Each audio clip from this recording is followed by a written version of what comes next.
वो इधर ऊपर करो। रुक जाओ। लेकिन ये क्या छाप रहे हो? क्या नाम क्या आपका?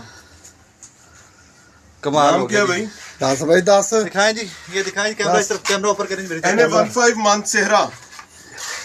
अच्छा जी, ये जी बैलेट पेपर है NA 15 मंथ सेहरा के।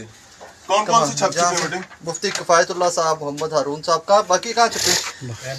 कटो भी कटो तो ये पकड़ें जी, ये पकड़े पकड़ें जी। कटो कटो तो 15 पे कॉल करो। 15 कॉल NA करें। 15 के बैलेट पेपर्स जी जो छप रहे हैं वो अभी भी इलेक्शन हो चुका हुआ है और उसके साथ साथ ये इलेक्शन के बाद जनाब कितना बैलेट पेपर है यहाँ पर? जनाब तमाम इलेक्शन में चाहो जनाब असि बेल्ट पेपर फाड़ लेने। हाँ जी जनाब, अब देखो सफीर अहमद गुस्तासिफ खान जहाँ से नवाज शरीफ साहब हार चुके हुए, और ये नवाज शरीफ साहब NA 15 मोहम्मद नवाज ये जमहूरियत का ये आलम है। नवाज शरीफ